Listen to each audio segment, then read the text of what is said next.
FIS અને ડીઆઈએસના figures સાથે હવે શરૂઆત કરીએ, કારણ કે જે રીતે આપણે જોઈ રહ્યા છીએ તો એ જ કેશ અને સાથે ઇન્ડેક્સમાં વાયદામાં સતત એફઆઈએસ નીચે વેચવાલી આવતી બતાવી રહી છે. આજે જે આપણી સામે ફિગર્સ છે, એટલે કે ગઈકાલના સેશનમાં 1782 કરોડ જે છે એ નેટ સેલ એફઆઈએસ દ્વારા કેશમાં જોઈ રહ્યા છે, તો સામે એટલી જ ખરીદદારી ડીઆઈએસે કરી છે 1690 કરોડની. આ ઉપરાંત નજર કરી લઈએ જે કેશની સાથે વાયદા કારોબારમાં પણ ઇન્ડેક્સ તો વેચ્યા છે, સ્ટોક ફ્યુચર્સમાં પણ વેચવાલી છે. બંને બાજુ લગભગ 750 કરોડથી પણ વધારેનું સેલિંગ એફઆઈએસ દ્વારા જે છે એ આપણને થતું દેખાડી રહ્યું હતું. વ્યૂ લઈએ કઈ રીતે આ ફિગર્સ જોઈ રહ્યા છો એકવાર ફરી વેચવાલી. તો વેરી ગુડ મોર્નિંગ ચાંદનીજી. જે રીતના આપણે યસ્ટરડેના સેશનમાં આપણે જોયું હતું કે જે એફઆઈઆઈનો ફ્લો છે એ હજી પણ એના નેગેટિવ સાઈડ પર આપણને મૂવ થતો જોવા મળી રહ્યો છે. ડીઆઈ સપોર્ટ આપણને પ્રયત્ન કરી રહી છે, પરંતુ એટલે એક્સટેન્ડ સુધી હજી બી આપણને એટલો સપોર્ટ મળતો જોવા નથી મળી રહ્યો. તો ક્યાંક ને ક્યાંક હજી પણ એક નેગેટિવ સેન્ટિમેન્ટ એફઆઈના એન્ડથી બનતા જોવા મળી રહ્યા છે, પરંતુ વાયદા કારોબારમાં એક પોઝિટિવ વસ્તુ અત્યારના રિસેન્ટલી બનતી જોવા મળી છે. જે છે એ લોકો જે ઇન્ડેક્સ ફ્યુચર છે એ શોર્ટ ખાલી 12,000ની આસપાસનું જ છે, અને પોઝિટિવ વસ્તુ ખાલી અહીંયા એ છે કે એ લોકોએ ઘણા સમય પછી કોલ બાય કર્યા છે અને એના સામે પુટ એ લોકોએ રાઇટ કર્યા છે. તો હમણાં યુઝ્યુઅલી છેલ્લા આપણે આખા સપ્તાહમાં આપણે વાત કરી હતી કે એ લોકો કોલ અને પુટ બંને સાઈડ પર લોંગ જઈ રહ્યા હતા. મતલબ એ લોકો એક્સપેક્ટ કરી રહ્યા હતા કે કોઈ બી એક ડિરેક્શનલ મુવમેન્ટ આવી શકે છે નિયર ફ્યુચરમાં. હવે આજના ડેટાથી એવું લાગી રહ્યું છે કે કદાચ આપણને એક પોઝિટિવ સાઇડની ડિરેક્શન કન્ટિન્યુઅસલી જોવા મળે ઉપરમાં 24,000 સુધીના લેવલ્સ માટે. તો ઇન્ડેક્સ સ્પેસિફિક એક હલકો પોઝિટિવ વ્યૂ બનતો જોવા મળી રહ્યો છે. સ્ટોક સ્પેસિફિક વાત કરીએ તો સ્ટોક ફ્યુચરમાં પણ એટલું હેવી સેલિંગ આપણને જોવા નથી મળી રહ્યું. ખાલી 758 કરોડનું સેલિંગ બન્યું છે, તો એટલું નેગ્લિજિબલ છે. એટલે બહુ વધારે અહીંયાથી આપણને ઘટાડો આવી જાય કે એક સારું એવું કરેક્શન આવે એવું નથી લાગી રહ્યું. પોસિબિલિટી છે કે આજના દિવસમાં કે આજની એક્સપાયરીમાં આપણને ઇન્ડેક્સમાં એક પુશ બનતું જોવા મળે. ઇન્ટ્રાડે આપણને 24,000 યા તો 23,900ની ઉપરના લેવલ્સ આપણને ફરીથી બનતા જોવા મળી શકે છે. તો એક ખાસ ધ્યાન રાખવાનું રહેશે. થોડું પોઝિટિવ આઉટલુક સાથે આજના દિવસે તમે નિફ્ટી અને બેંક નિફ્ટી બંને ઉપર ધ્યાન રાખી શકો છો. ઓકે, તો એક વ્યૂ બનતો જોઈ રહ્યા છે. તો સૌથી પહેલાં નિફ્ટી માટેના એક લેવલ્સ પણ જાણીએ. જે રીતે એક્સપાયરીનું તમે પણ મેન્શન કર્યું વિરાટ, 23,742 પર 0.5% મજબૂતી સાથે જે આપણને એક નિફ્ટીમાં ક્લોઝિંગ જોવા મળ્યું છે. કોલ રાઇટર્સ અને પુટ રાઇટર્સ જે આપણને એક્ટિવ હતા એ સ્ટ્રાઇક પર નજર કરીએ. 23,800, ત્યારબાદ 23,900 અને 24,000 પર આઉટસ્ટેન્ડિંગ ઓઆઈ સાથે આપણને કોલ રાઇટર્સનો ઝોન હતો. તો નીચેની તરફ 23,700, 600 અને 23,500 માટે પુટ રાઇટર્સ. તો કઈ રીતે હવે એક્સપાયરી તમે અહીંયા આગળ જોઈ રહ્યા છો કે આ લેવલ્સ ધ્યાનમાં રાખવા જોઈએ? સો અગર ઓપ્શન્સના ડેટા જોઈએ તો કાલના સેશનમાં એક ઇમ્પોર્ટન્ટ વસ્તુ બની છે, જે છે 24,000 સુધીના જે કોલ રાઇટર્સ હતા એમાં આપણને અનવાઇન્ડિંગ આવતા જોવા મળી છે. હેવી અનવાઇન્ડિંગ આપણને બનતી જોવા મળી છે 23,900ના લેવલ્સ પર.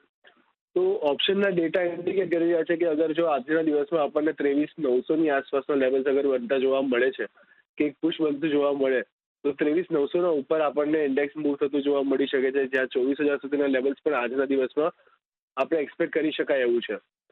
અને જે રીતના અત્યારના અગર ટેકનિકલ સેટઅપ પર પણ વાત કરીએ ઇન્ડેક્સનું, તો ઓવરઓલ અત્યારના એને ફરીથી 200 ડેઝની જે એક્સપોનેન્શિયલ મૂવિંગ એવરેજ છે એના ઉપર આપણને ક્લોઝ આવતું જોવા મળ્યું છે. તો અહીંયા પણ પોસિબિલિટી છે કે જેની કન્સોલિડેશન રેન્જની હાયર બેન્ડ છે વિચ ઇઝ 24,000, ત્યાં સુધીના લેવલ્સ આપણને ટેકનિકલી પણ લાગી રહ્યું છે કે બનતા જોવા મળી શકે છે. તો નિફ્ટી ઇન્ડેક્સ એને પોઝિટિવ આઉટલુક ફિલહાલ માટે બની રહ્યો છે. ઓકે, તો એક વ્યૂ ખાસ કરીને નિફ્ટી ઇન્ડેક્સ સ્પેસિફિક બનતો જોઈ રહ્યા છીએ. સ્ટ્રેટેજી બનાવી હવે નિફ્ટી બેંક માટે. કાલે 200 ડીએમએને ટેસ્ટ કર્યું છે અને એક મજબૂત પુલબેક આપણને જોવા મળ્યું હતું. 51,060 ક્લોઝિંગ જે આપ્યું છે મજબૂતી સાથે નિફ્ટી બેંકે. એની સાથે જોઈએ કોલ રાઇટર્સ 51,500 ઉપર હતા, ત્યારબાદ 51,800 અને 52,000ની સ્ટ્રાઇક. નીચેની તરફ જ્યાં પુટ રાઇટર્સનો ઝોન હતો 51,000 પર, 50,800 ઉપર, 50,500 ઉપર. તો કઈ રીતે હવે નિફ્ટી બેંક માટેની ખાસ સ્ટ્રેટેજી રહેશે તમારી?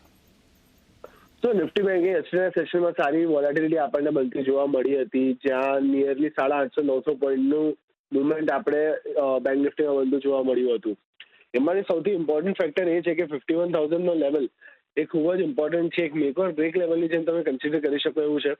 ફાઇનલી 51,000ના ઉપર આપણને ક્લોઝિંગ આવતું જોવા મળ્યું છે. તો ઉપરના સાઈડ પર આપણે એક્સપેક્ટ કરી શકાય કે 51,500, જ્યાં અત્યારના એક ટગ ઓફ વોર ચાલી રહી છે કોલ રાઇટર્સ અને પુટ રાઇટર્સ વચ્ચે, ત્યાં સુધીની રેલી આપણે નિયર ફ્યુચરમાં આવતી જોવા મળે. એક સ્ટ્રોંગ હર્ડલ આપણને 52,000ની આસપાસના લેવલ્સથી બનતું જોવા મળી શકે છે, કારણ કે મેજર કોલ રાઇટર્સની પોઝિશન એ લેવલ્સ પર બનતી જોવા મળી રહી છે ને નીચેની સાઈડ પર 51,000 એક સપોર્ટની જેમ કામ કરતું જોવા મળે, પરંતુ જો 51,000ની નીચે અગર આપણને સસ્ટેન થતું જોવા મળે છે તો 50-500 સુધીના લેવલ્સ આપણને બનતા જોવા મળી શકે. ટેકનિકલી વાત કરીએ તો અહીંયા આપણે એક સ્ટ્રોંગ સપોર્ટ 200 ડેઝની એક્સપોનેન્શિયલ મૂવિંગ એવરેજ પાસે આપણને બનતો જોવા મળી રહ્યો છે. એ પણ ક્યાંક ને ક્યાંક 50,500ની આસપાસ પ્લેસ છે. તો એક સ્ટ્રોંગ સપોર્ટ આપણે કન્સિડર કરી શકીએ કે 5,500નો છે.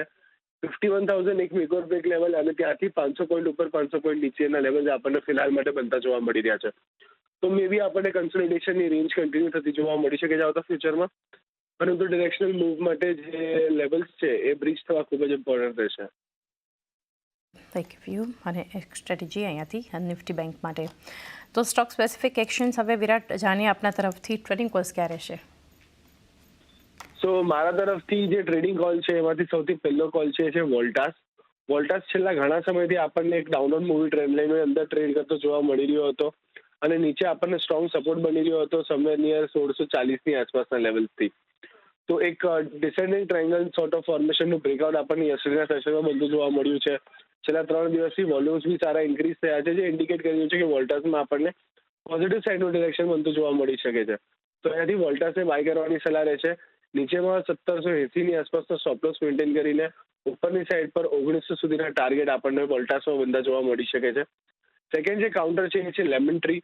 લેમન ટ્રી બી છેલ્લા ઘણા સમયથી આપણને એક તેજીમાં મૂવ કરતો જોવા મળી રહ્યો હતો, ત્યાંથી આપણે હલકું પ્રોફિટ બુકિંગ બી ઓબ્ઝર્વ કર્યું અને ત્યાંથી ફરીથી એક સેકન્ડ રાઉન્ડ ઓફ બાઇંગ અહીંયાથી બનતું જોવા મળી રહ્યું છે. Leg and pole sort of ફોર્મેશનનું બ્રેકઆઉટ અને સારા વોલ્યુમ સાથે અત્યારના કાઉન્ટર મૂવ કરી રહ્યું છે, જે ઇન્ડિકેટ કરી રહ્યું છે કે અહીંયાથી આપણને સારી એવી રેલી કન્ટિન્યુ થતી જોવા મળી શકે છે. તો એક બીજું કાઉન્ટર જે છે એ છે લેમન ટ્રી. નીચેની સાઈડ પર તમે સ્ટોપ લોસ મેન્ટેન કરી શકો છો 153ની આસપાસનો અને ઉપરની સાઈડ પર તમે ટાર્ગેટ મેન્ટેન કરી શકો છો 172ના. તો લેમન ટ્રી અને વોલ્ટાસ આ બે કાઉન્ટર છે જેને બાય કરવાની સલાહ રહેશે. ઓકે, તો સૌથી પહેલાં તો વોલ્ટાસ 1780 સ્ટોપ લોસ ધ્યાનમાં રાખવાનો છે, 1900 સુધીના ઉપરના લક્ષ્યાંક બતાવી શકે છે. લેમન ટ્રી હોટેલ્સ માટે 153નો સ્ટોપ લોસ અને 172ના ટાર્ગેટ ધ્યાનમાં રાખીને. તો એ સાથે વિરાટ સમય થયો છે કે રજા લઈએ, આપના ડિસ્ક્લોઝર્સ જાણીએ. આજે આપણે જે પણ સ્ટોક કે સ્ટ્રેટેજી ડિસ્કસ કરી છે અમારી પર્સનલ હોલ્ડિંગ કોઈ પણ નથી. ક્લાયન્ટને રિકમેન્ડ કર્યાથી ક્લાયન્ટની પોઝિશન હોઈ શકે છે, પરંતુ મારું પર્સનલ ઇન્ટરેસ્ટ કોઈ નથી. શોમાં ઇન્વાઇટ કરવા માટે આપનો ખૂબ ખૂબ આભાર. જો અમને જે છે ને જે CPIC ઇન્ડેક્સના સ્ટોક્સ છે એ સારા લાગી રહ્યા છે. તો એમાં જે અમારી પ્રિફર્ડ પિક રહેશે એ NTPC રહેશે. તો NTPC લોંગ કરવાની સલાહ રહેશે. સ્ટોપ લોસ આપણે 328નો રાખવાનો રહેશે અને ઉપરમાં ટાર્ગેટ અમને લાગે છે કે શોર્ટ ટર્મમાં 342 અને 348ના રાખીને લોંગ સાઈડની તરફ ટ્રેડ લેવાનો સલાહ રહેશે. જે બીજી પિક છે એ ગેસ ડિસ્ટ્રીબ્યુશન સ્પેસમાંથી MGLમાંથી રહેશે. તો છેલ્લા આઈ થિંક 1 થી 2 ટ્રેડિંગ સેશનથી એક રેન્જમાં ટ્રેડ કરી રહ્યું છે. અમને લાગે છે કે આ એક જે અપવર્ડની રેલી કે અપટ્રેન્ડ ચાલુ છે એ કન્ટિન્યુ રહેશે. છેલ્લા 1 થી 2 ટ્રેડિંગ સેશનનું જે કન્સોલિડેશન છે એ ઉપર તૂટતું દેખાઈ રહ્યું છે આજના ટ્રેડિંગ સેશનમાં કે આવતીકાલના ટ્રેડિંગ સેશનમાં, એટલે લોંગ કરવાની સલાહ રહેશે. સ્ટોપ લોસ રાખવાનો રહેશે 1260નો અને ઉપરમાં લક્ષ્ય રહેશે 1325ના. ફર્ટિલાઇઝર કાઉન્ટર્સની અંદર આપણે જોઈ રહ્યા હતા કે એક સારું કરેક્શન આવી ગયું છે ને જે પ્રમાણે હવે બજેટ થીમ અને પ્લસ હવે નેક્સ્ટ જે મોન્સૂનને ધ્યાનમાં રાખીએ તો આવતા 3 થી 6 મહિના માટે મને લાગે છે કે ફર્ટિલાઇઝર સ્પેસની અંદર એક સારા ઓપ્શન ઘણા બધા અવેલેબલ એક સારા વેલ્યુએશન ઉપર છે. એની અંદર GNFC નું કાઉન્ટર જે છે કે મને લાગે છે કે અત્યારે વેલ્યુએશન ઘણા રિઝનેબલ છે. સ્ટોક અત્યારે અરાઉન્ડ 18ના PE પર ટ્રેડ થઈ રહ્યો છે. ડેટ ફ્રી કંપની છે અને જે પ્રમાણે હવે આપણે ફર્ટિલાઇઝર સ્પેસની અંદર એક કેમિકલ સ્પેસ અને ફર્ટિલાઇઝર સ્પેસમાં એક રિકવરી જોઈ રહ્યા છે. મારું માનવું છે કે રિસ્ક ટુ રેશિયો ઘણો ફેવરેબલ છે short to medium term point of વ્યૂથી. એટલે GNFC ની અંદર ખરીદી કરવાની સલાહ છે. નીચેની તરફ 520 રૂપિયા પાસે એક સ્ટોપ લોસ રાખવાનો રહેશે અને મારું માનવું છે કે આવતા 3 થી 6 મહિનાની અંદર સ્ટોકમાં 640 થી 660 સુધીના લક્ષ્યાંક જોવા મળી શકે છે. એટલે GNFC ની અંદર 3 થી 6 મહિનાનો વ્યૂ લઈ અને એક પોઝિશનલ બાય છે. પહેલો સ્ટોક આપણે ઓલરેડી ડિસ્કસ કર્યો ઓટો સ્પેસના અંદરથી મહિન્દ્રા એન્ડ મહિન્દ્રા. તો મને લાગે છે કે આ સ્ટોક આઉટપરફોર્મ કરી રહ્યો છે એન્ટાયર ઓટો સ્પેસના અંદર. RSI પોઝિટિવ છે, સ્લોલી એન્ડ સ્ટેડીલી અપમૂવ તરફ જોવા મળી રહ્યો છે. તો જણાવ્યા મુજબ મને લાગે છે કે 3030ના સ્ટોપ લોસ સાથે લોંગ કરી શકાય. 3230નું લેવલ્સ આપણને મહિન્દ્રા એન્ડ મહિન્દ્રામાં જોવા મળી શકે એમ છે. મારો આ પહેલી પિક છે. સેકન્ડ છે PSU પેકમાંથી અંદરથી કોલ ઇન્ડિયા આપણે જોઈએ તો સ્ટોક કેટલા વખતથી ફોલિંગ ઘટાડતો તરફ જોવા મળી રહ્યો છે અને ક્યાંક ને ક્યાંક બેઝ 380ની આસપાસ બનાવતો જોવા મળ્યો છે અને ત્યાંથી મારા ખ્યાલથી ઉપર તરફ જોવા મળ્યો છે. તો મને લાગે છે કે રિસ્ક વર્સસ રિવોર્ડ અને જે હિસાબે સેટઅપ છે કન્સોલેશનથી બહાર આવતો અહીંયાથી જોવા મળે છે કોલ ઇન્ડિયા. તો 382ના સ્ટોપ લોસ સાથે 410ના લક્ષ્ય માટે કોલ ઇન્ડિયા મારી સેકન્ડ પિક રહેશે.